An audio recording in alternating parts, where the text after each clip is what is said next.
హల్లెలూయా.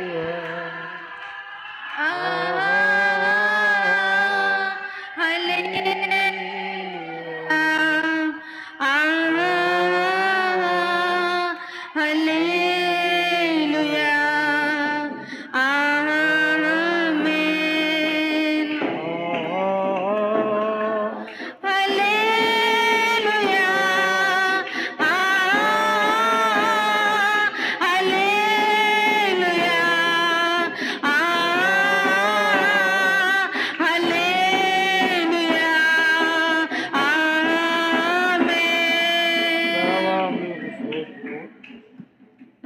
మేమందరం మీ పాదాల దగ్గర చేరి ఉన్నాం. మా అందరితో మీ ఆత్మ ద్వారా మాట్లాడి బలపరచండి. ఏ చెవి గ్రహించే మనసు, లోబడే స్వభావం దయచేయండి. నజరేయుడైన యేసు నామములో అడిగి వేడుకుంటున్నాం తండ్రి. ఆమేన్. కూర్చోండి, కూర్చోండి.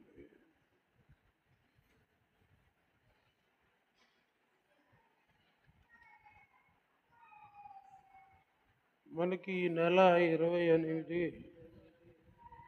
29, 30 తారీఖుల్లో రాజమండ్రిలో 3 రోజులు ఉపవాస పండుగలు ఉంటాయి. కాబట్టి మీరందరూ కూడా తప్పకుండా సిద్ధపడాలని మీ అందరికీ మనవి చేస్తూ ఉన్నాను. మరి నేను చాలా మీటింగ్స్కి దేవుడు తీసుకెళ్తున్నాడు. వెళ్ళే ప్రతి చోట మరలా విన్నవాళ్ళు మీటింగ్స్కి డేట్లు తీసుకుంటూ ఉన్నారు. కాబట్టి బలంగా వాడబడాలని మీ ప్రార్థనలో జ్ఞాపకం చేసుకోండి. మొన్న పళ్ళు కట్టించుకోవడానికి పళ్ళు అరగదీశారు. అరగదీసిన దగ్గర నుంచి నొప్పి వస్తుంది. వాళ్ళు ఈ పెజాలు లాగేస్తే ఈ పైన కూడా చిన్న చిన్న పొక్కుల్లా వేసినాయి. దానికి కొంచెం పెన్సిలిన్ పౌడర్ వేసాను. ఏమన్నా మీసాలకు రంగు వేసుకున్నాను అనుకోగలరు మీరు. కాబట్టి ఆ పౌడర్ రాశాను దానికి, ఆ పొక్కులు తగ్గడం కొరకు తెల్ల పౌడరు. నా కొరకు కూడా మీ ప్రార్థనలో మీరు జ్ఞాపకం చేసుకోనండి. అవి మంచిగా సెట్ అవ్వాలి, పెయిన్స్ అవి ఉండకూడదని మీరు మీ ప్రార్థనలో జ్ఞాపకం చేసుకోవాలని మీకు మనం చేస్తున్నాను. దేవుడు పిల్లలమైన మనం 37వ కీర్తన 37వ కీర్తన. చెడ్డ వాళ్ళని చూసి చూడండి, దేవుడు పిల్లలైనటువంటి మనకు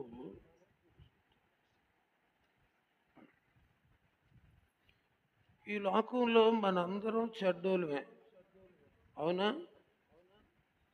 కానీ ఇప్పుడు దేవుడు నమ్ముకుని ఏమయ్యాం? మంచోళ్ళు అయ్యాం. దేవుడు నమ్ముకోకముందు అందరూ చెడ్డోళ్ళమే.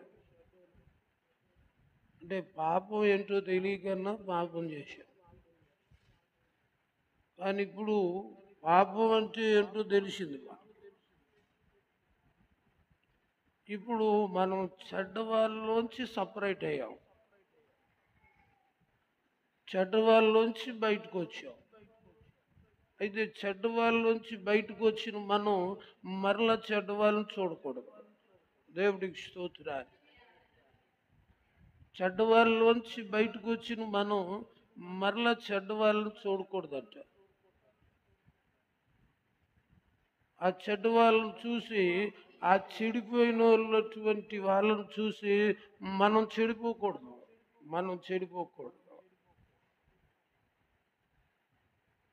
చెడుకి సహకరించకూడదు, చెడుకు సపోర్ట్ చేయకూడదు. ఎందుకనంటే ఇవన్నీ తీర్పు దినంలో లెక్క చెప్పాలి. తీర్పు దినంలో ఆయన అడుగుతాడు, నువ్వెందుకు ఇలాగ చేసావు అని అడిగితే అక్కడ ఏం చెప్తాం? అందుకనే మనందరం చెడ్డవాళ్ళమే. దేవుడు వాక్యం విని ఇప్పుడు ఆ చెడు జీవితం నుంచి బయటికి వచ్చాక మరలా చెడు మనుషుల వైపు, ఆ చెడు జీవితం వైపు మనం చూసి వ్యసనపడి మరలా అలాంటి పనులు మనం చేయకూడదు. మనము చెడ్డవారిని, మనకి ఈ లోకంలో బోల్డ్ మంది చెడ్డోళ్ళు కనపడుతుంటారు. ఆ చెడ్డ వాళ్ళని చూసి మనం చెడిపోకూడదని ఈ కీర్తన రాయించాడు. మారిన ప్రతి వ్యక్తికి దేవుడు చెప్పేది ఏంటంటే, మీరు చెడ్డవాళ్ళను చూసి ఏం చేయకూడదు? వ్యసన పడకూడదు. ఈరోజు మారిన వాళ్ళు కూడా, మందిరానికి వస్తున్న వాళ్ళు కూడా ఇలాంటి వ్యసన పడే కార్యక్రమాలు చేస్తున్నారు. వ్యసన పడడం, చెడ్డ వాళ్ళను చూసి చెడిపోతున్న వాళ్ళు చాలా మంది ఉన్నారు. నేను చెప్పాల్సింది ఈ కీర్తన కాదు. ఇప్పుడు నేను చదివించిందే మీకు చెప్పాలనుకున్నాను. కానీ పరిశుద్ధాత్మ దేవుడు లెగగానే దీన్ని చెప్పాడు. ఎందుకనంటే ప్రస్తుతానికి లోకంలో ఇదే జరుగుతుంది. మంచిగా ఉన్న వాళ్ళు కూడా చెడ్డ వాళ్ళని చూస్తున్నారు. మంచిగా ఉన్న వాళ్ళు చెడిపోయిన వాళ్ళని చూస్తున్నారు. వాళ్ళని చూసి వీళ్ళు వ్యసనపడి వీళ్ళు కూడా రూట్లోనికి వెళ్ళిపోతూ ఉన్నారు. ఒక వ్యసనానికి బానిసలైతే బయటికి రావడం కష్టంగా ఉంటుంది.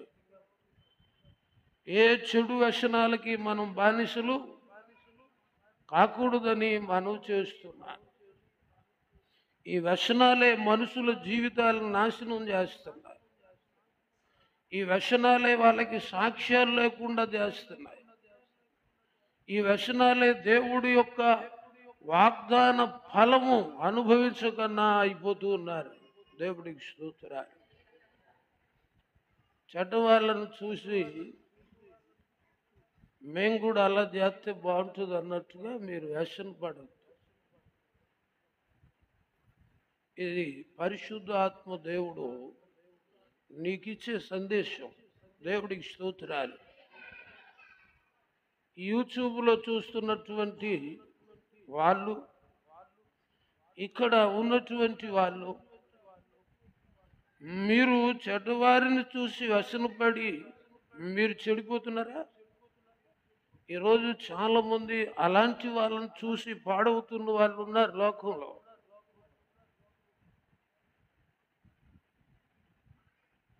మరి విన్న వాక్యం అర్థం అవట్లేదా?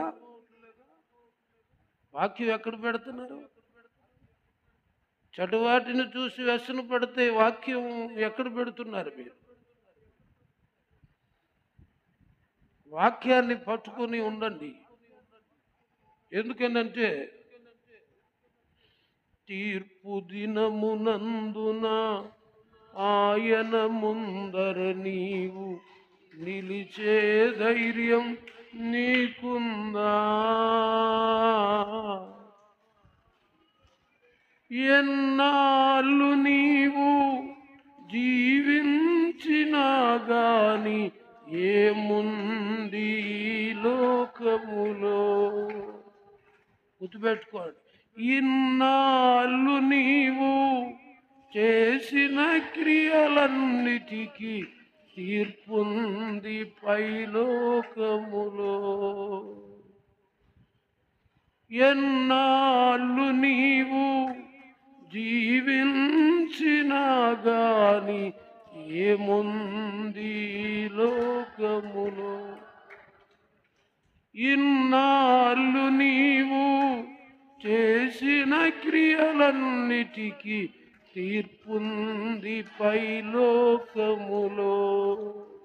తీర్పు దినమునందున ఆయన ముందర నీవు నిలిచే ధైర్యం నీకుందా? తీర్పు దినమునందున ఆయన ముందర నీవు నిలిచే ధైర్యం నీకుందా? నిలిచే ధైర్యం నీకుందా? మార్పు చెందవా? నువ్వు మార్పు చెందవా? ఈ మనసును హల్లెలూయా. చూడండి, ఇక్కడ తప్పులు పనులు చేసి వ్యక్తులు అడిగితే దబాయించవచ్చు. కానీ ఆయన ముందు ఆయన అడిగినప్పుడు ఏం చెప్తా? ఇక్కడ పొరపాట్లు చేసి మనుషులు అడిగితే దబాయించవచ్చు. కానీ అదే దేవుడు న్యాయపీఠం ఎదుట ఆయన అడిగితే అక్కడేం చెప్తా? అక్కడ తల దించుకోకన్నా ఉండాలంటే ఇక్కడే మార్పు చెందాలి. దేవుడికి స్తోత్రాలు. ఇక్కడే ఏం చెందాలి? నువ్వు మార్పు చెందాలి. చెడ్డవారిని చూసి మనం చెడిపోకూడదు. చెడ్డవారిని చూసి వ్యసన పడకూడదు. ఇది పరిశుద్ధాత్మ దేవుడు నీతో మాట్లాడుతున్న ఉపదేశం. ఈ ఉపదేశం నిన్ను ప్రేమించి మాట్లాడుతున్నాడు. ఈ ఉపదేశాన్ని కానీ వినకపోతే నీకు నువ్వే శిక్షను తెచ్చుకుంటా. నిన్ను ప్రేమించి ఆయన ఎదుట నీ క్రియలకు లెక్క చెప్పాలి. ఒకసారి జ్ఞాపకం చేసుకొని ఇక్కడే నీ జీవితాన్ని మార్చుకోవాలి.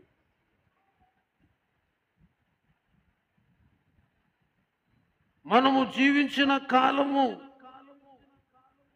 మన శరీరములో ప్రాణమున్నంత కాలము మనము చేసిన క్రియలు మంచివైనను చెడ్డవైనను క్రీస్తు న్యాయపీఠం ఎదుట వాటి ఫలితాలు అనుభవిస్తాం. దేవుడికి స్తోత్రాలు. కాబట్టి మనము జాగ్రత్త కలిగి ఉండాలి.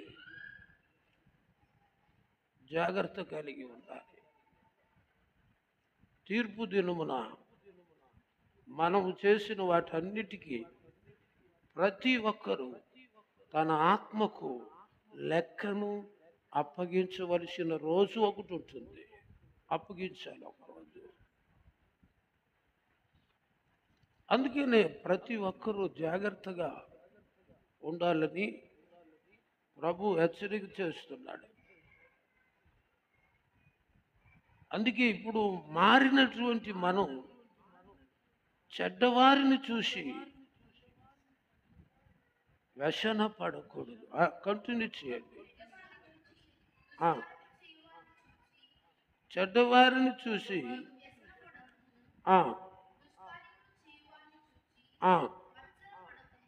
దుష్కార్యాలు చేసే వాళ్ళకి సపోర్ట్ చేయడం కానీ, దుష్కార్యాలు చేసే వాళ్ళకి చూసి మత్సరపడడం కానీ.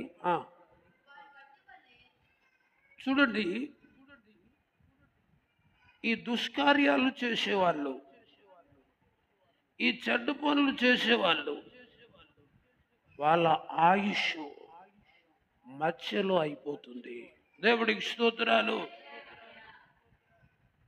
ఇది నోట్ దిస్ పాయింట్, అండర్లైన్ చేసుకోవాల్సిన విషయం. ఈ దుష్కార్యాలు చేసేవారు, ఈ చెడ్డ పనులు చేసేవారంట వాళ్ళు పచ్చని గడ్డి వలె, త్వరగా. ఎంత స్పీడు దుష్కార్యాలు చేస్తే అంత స్పీడుగా చచ్చిపోయే అవకాశం ఉంటుంది. దేవుడికి స్తోత్రాలు. ఎంత ఎక్కువ దుష్కార్యాలు చేస్తే అంత తొందరగా చచ్చిపోతామని ఇక్కడ రాశాడు. వాడిపోవడం.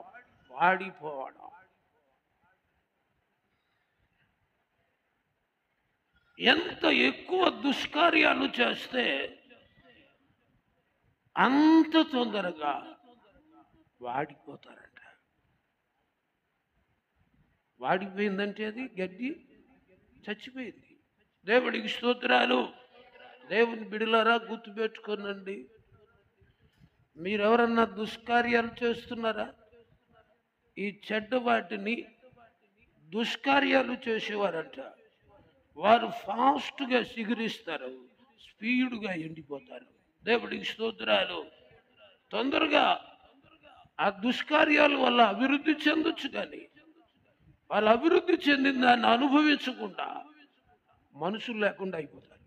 దేవుడికి స్తోత్రాలు. మనుషులు లేకుండా అయిపోతారు అనేది వాక్యాన్ని బట్టి మనం తెలుసుకొని మనం చెడ్డ వాటిని చేయకుండా, దుష్కార్యాలు చేయకుండా, మధ్యలో అయిపోకుండా ఉండాలంటే మనము వాటి జోలికి వెళ్ళకూడదు. దేవుడికి స్తోత్రాలు. ఒకవేళ వెళితే ఏమన్నాడు? వాళ్ళు పచ్చని గడ్డి వలనే ఎండిపోవడం అనగా చచ్చిపోవడమే.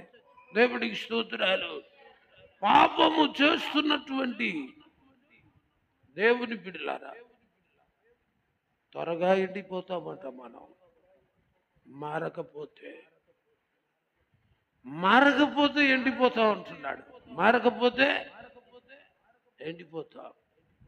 యూట్యూబ్లో చూస్తున్నా సహోదరి సహోదరుడా, దేవుడుని నమ్ముకొని కూడా బయటకు వచ్చిన నువ్వు మరలా దుష్కార్యాలు, మరలా చెడ్డ ఆశించడం చేస్తే నీ మనుగడ ముందుకు సాగదు. దేవుడికి స్తోత్రాలు. మధ్యలో బ్రేక్ అవుతుంది. ఇప్పుడు ఈ ప్రసంగాన్ని వింటున్న నువ్వు, నేను ఎండిపోతానా, నేను త్వరగా చచ్చిపోతానా, మరి పరిష్కారం ఏంటి అని అడిగితే ఇప్పుడే మారిపో అని చెప్తున్నాడు. దేవుడికి స్తోత్రాలు. ఇప్పుడే మారితే నువ్వు ఎండిపోయే అవకాశం ఉండదు. ఇప్పుడే మారితే నువ్వు చచ్చిపోయే అవకాశము ఉండదు. లేకపోతే మన ఆయుష్ని మనమే తగ్గించుకుంటాం మన పాపం వలన. దేవుడికి స్తోత్రాలు. ఇప్పుడు మనం అందరం ఎవరి మధ్యలో ఉన్నాం? చెడ్డవారి మధ్యలో ఉన్నాం, దుష్కార్యాలు చేసేవారి మధ్యలో ఉన్నాం. మనం అలాంటి పనులు చేయకుండా ఉండాలి. దేవుడికి స్తోత్రాలు. ఎక్కడ చూసినా చెడే కనపడుతుంది, దుష్కార్యాలే కనిపిస్తున్నాయి. వాళ్ళను చూసి దేవుడు బిడ్డమైన నువ్వు వ్యసనపడి ఆ రూట్లో కానీ వెళితే ఇలాంటి ప్రసంగం ద్వారా నీకు హెచ్చరిక చేస్తాడు. దీన్ని కానీ లెక్క చేయకపోతే తదుపరి ఎండిపోవడమే. దేవుడికి స్తోత్రాలు.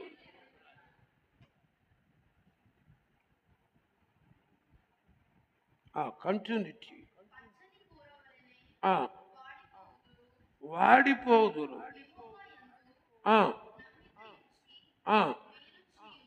ఏం చేయాలి మనం? నేను కానీ మీరు కానీ ఒకరికి మేలు చేయాలి తప్ప ఒకరికి నష్టాన్ని మనము కలుగు చేయకూడదు. ఇది దేవుని మనసు. దేశములో నివసించి ఇది అండర్లైన్ చేసుకోవాలి. దృష్టుల మధ్యలో ఉన్నాం, చెడ్డవాళ్ళ మధ్యలో ఉన్నాం. అయితే మనం వాళ్ళ మధ్య నివసిస్తున్నాం. ఈ నివసిస్తున్న మనం ఆ దృష్టులు చేసే పని కాకుండా, చెడ్డవారు చేసే పని కాకుండా సత్యమును అనుసరించడం అనగా మనము యేసయ్యనే అనుసరించాలి. ఆయనే సత్యము. దేవుడికి స్తోత్రాలు. నేనే మార్గము, నేనే సత్యము, నేనే జీవం. పాడైపోయిన లోకములో ఉన్నటువంటి నీవు, పాడైపోయిన మనుషుల మధ్యలో ఉన్నటువంటి నీవు యేసు ప్రభువుని అనుసరించాలి.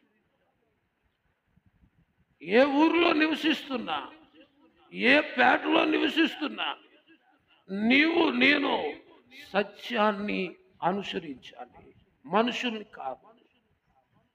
యేసయ్యనే మనం అనుసరించాలని మీకు మనవి చేస్తూ, అబ్బా ఎంత గొప్ప విషయాలు ఇవి.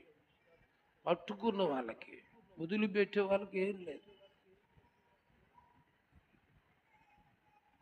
లోకములో నివసించే మనము ఎవరో పాడైపోయిన వాళ్ళని చూసి పాడవడం కాదు. సత్యమునంటే లోకములో ఎంతమంది పాడైపోయినా మనం యేసయ్యను పట్టుకునే ఉండాలి. యేసయ్యను పట్టుకునే మనం ఉండాలి. అప్పుడు మనం పాడయ్యే అవకాశము ఉండదని మీకు మనవి చేస్తున్నాడు యేసయ్యే. దేవుడికి స్తోత్రాలు. చదవండి. యెహోవాను బట్టి, ఎవరిని బట్టి? ఈరోజు ఎంతమంది దేవుణ్ణి బట్టి సంతోషిస్తున్నారు? కొంతమంది వాళ్ళకున్న డబ్బును బట్టి, కొంతమంది వాళ్ళకున్న అందాన్ని బట్టి, కొంతమంది వాళ్ళకున్న బలగాన్ని బట్టి, ఇలాగా ఒక్కొక్కడు ఒక్కొక్క విధంగా. కొంతమంది పాపం చేస్తూ సంతోషిస్తున్నారు, కొంతమంది వ్యసనాల్లో సంతోషిస్తున్నారు, కొంతమంది వ్యర్థమైన వాటిని చూసి సంతోషిస్తున్నారు. నీవు వాక్యాన్ని బట్టే సంతోషించాలి. దేవుడికి స్తోత్రాలు. ఈరోజు వాక్యాన్ని బట్టి సంతోషించవలసిన క్రైస్తవులు వ్యసనాలను బట్టి సంతోషించే వాళ్ళు ఉన్నారు. పాపిష్టి జీవితాన్ని జీవిస్తూ అందులో పరవశించే వాళ్ళు ఉన్నారు. మారకపోతే మధ్యలో వాడిపోవడమే, ఇచ్చిన ఆయుష్కాలం తగ్గిపోవడమే. నా సర్వీసులో చాలా మందిని చూశాను. అక్కడ రాశిని నిరర్ధకం కాదు. భూమి ఆకాశములు గతించిన అక్కడ రాసింది ఫెయిల్ అవటానికి వీల్లేదు. దేవుడికి స్తోత్రాలు. చెడ్డ వాళ్ళని చూసి వ్యసనపడుతున్నారా? దుష్కార్యాలు చేయి వాళ్ళని చూసి మీరు కూడా అలాగ ఉంటున్నారా? మీరు సత్యాన్ని అనుసరించండి. లోకంలో పాపంలో ఆనందించకండి. దేవుని వాక్యములో మనం ఏం చేయాలి? ఆనందించాలి. ఎవరిని బట్టి? పనికి మాలిన వాటిని బట్టి కాదు, యెహోవాను బట్టి సంతోషించుము. నువ్వు అక్కడ సంతోషిస్తే అప్పుడు తీరతాయి నీ హృదయ వాంఛలు. ఎక్కడెక్కడో సంతోషపడిపోయి నా హృదయ వాంఛలు తీరట్లేదంటే ఎలాగ తీరతాయి నీకు? ఆయనను బట్టి సంతోషిస్తే అప్పుడు నీ హృదయ వాంఛ తీర్చబడుతుంది. నువ్వేమో ఎక్కడో పరవశిస్తే నీ హృదయ వాంఛ తీరదు. హృదయ వాంఛ తీరకపోతే, హృదయ వాంఛ తీరని వ్యక్తికి తృప్తి ఉండదు. దేవుడికి స్తోత్రాలు. నీ కోరిక తీరకపోతే నీకు తృప్తి ఉండదు. కాబట్టి నువ్వు ఆయనకి ఇష్టంగా ఉంటే నీ కోరిక తీర్చి మేలుతో నీ హృదయమును తృప్తిపరుస్తాడు, మేలు చేస్తాడు. అప్పుడు నీ హృదయానికి ఏం కలుగుతుంది? తృప్తి కలుగుతుంది. మేలు కలగడమే మనకి తృప్తి కలగడం. దేవుడికి స్తోత్రాలు. కాబట్టి దేవుని బిడ్డలారా, మనం దేవుణ్ణి సంతోషింపచేసే వారిగా ఉండాలి. చదవండి. ఎవరెవరికో అప్పగించొద్దు. ఎవరికి అప్పగించాలి? యెహోవాకు అప్పగించాలి.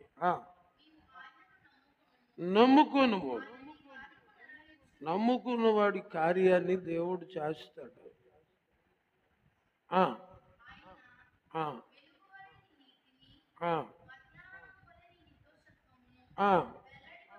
వెల్లడి పరచును.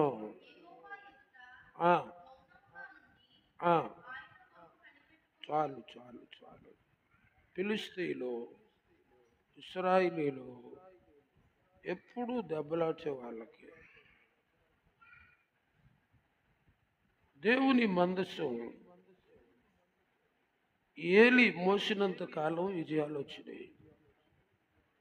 కానీ అతని కొడుకులు మోసారు. 4వ అధ్యాయం నుంచి వాళ్ళు మోయడం ప్రారంభించారు.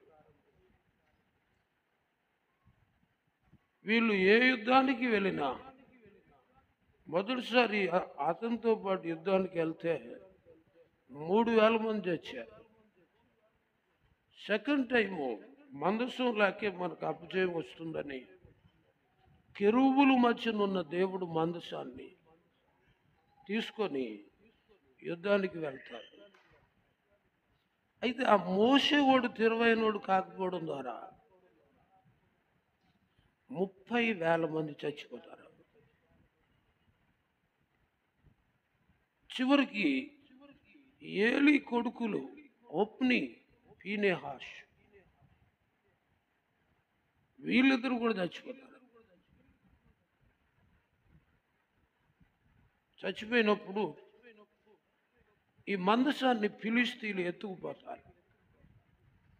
మన దేవత ఎలాగ మనకు సహకరిస్తుంది, ఈ మందసం ఉంటే ఇద్దరు కలిసి సహకరిస్తారని వాళ్ళ ఆలోచనలో తీసుకెళ్లి దాగోను గుడిలో, అష్టోదులో దాగోను గుడిలో పెడతారు. అక్కడ దాగోను ఒక సింహాసనం మీద దాన్ని కూర్చోబెట్టారు. ఈ మందసం తీసుకెళ్ళి దాని తిన్నంగా పెట్టారు. పెట్టేటరికి ఆ బొమ్మంట ఈ మందసాన్ని చూడలేక కింద పడిపోయింది. మందసాన్ని చూడలేక పడిపోయింది అది. సరే, పురాతకాలమున ఫిలిష్తీయులు వచ్చి ఏంట్రా బొమ్మ పడిపోయింది, ఇంత బరువైన బొమ్మ, రాయి లాంటిది ఎలాగ పడిపోయిందని వాళ్ళు ఇంకేమి వెనక్కి ఆలోచించకుండా మరలా లేపి దాని తినగానే పెడతారు. 5వ అధ్యాయం హిస్టరీ ఉంటుంది. పెడితే ఈసారి దాని పేక ఒక దగ్గర, దాని కాలు ఒక దగ్గర, దాని చెయ్యి ఒక దగ్గర ముక్కలైపోద్ది. ఆ మందసాన్ని చూడలేక దేవుడికి స్తోత్రాలు. మరలా వస్తారు ఫిలిష్తీయులు. అప్పుడు వాళ్ళకి స్ట్రైక్ అవుతుంది.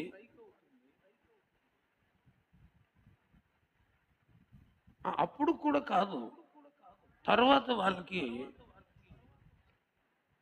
గెడ్ల రోగం వస్తుంది. ఆ రోగం వచ్చాక ఎందుకు పరిస్థితులు ఎలా ఉన్నాయని ఆలోచిస్తే జీవము గల దేవుని మందసమును విగ్రహం మధ్యలో పెట్టడమే మన దేశము నాశనం అవటానికి కారణం.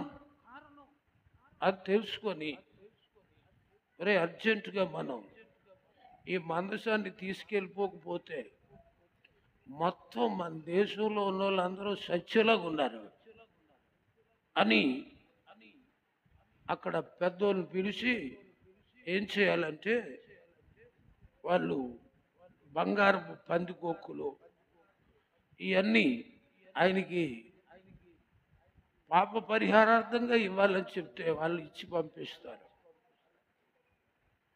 అది ఏ ఊరు వెళ్తే ఆ ఊర్లో ప్రమాదం వస్తుంది. మళ్ళా వాళ్ళు వీళ్ళకి చెప్తున్నారు, ఏయ్ మా ఊర్లో పెట్టారు మాకు వస్తుందని.